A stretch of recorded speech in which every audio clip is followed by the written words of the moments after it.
मित्रांनो, स्वागत आहे आपलं बाळासाहेब जोळे आपल्या यूट्यूब चॅनलवरती। तर आज आपण आलेलो आहोत आमच्या हिवरशिंगा गावामध्ये आणि इथे आज खंडोबाची यात्रा आहे। तर खंडोबाचं जे मंदिर आहे ते खूप असं प्राचीन आहे। तर ह्या आमच्या हिवरशिंगा गावामध्ये प्राचीन असे 3 मंदिर आहेत। यामध्ये मल्लिकार्जुन, रेणुकादेवी मंदिर आणि खंडोबाचं। तर हे जे मंदिर आहे हे मंदिर आपलं येतं आहे हिवरशिंगा शिवारामध्ये। या गावाजवळ जवळपास भरपूर अशी खेडी आहेत। तर या खेड्यामधले जे लोक आहेत तर या यात्रेसाठी खूप अशी गर्दी करत असतात। तर औरंगपूर आहे, कोकरमाव आहे, रायमाव असे। तर आज इथं खंडोबाची यात्रा आहे। यावर्षी खूप अशी मोठी यात्रा भरलेली। तर यात्रा आपण आहोत, मंदिर पण पाहणार आहोत। व्हिडिओमध्ये शेवटपर्यंत राहा आणि चॅनलवर नवीन असाल तर सबस्क्राईब करा आणि व्हिडिओ आवडल्यास नक्कीच लाईक शेअर करा। तर चला पाहूया खंडोबाची यात्रा।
एक नार मस्त कितीला आहे?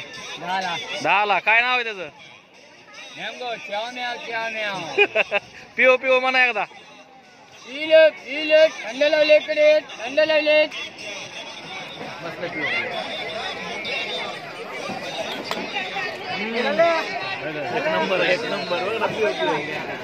एक नंबर। Thank you bro.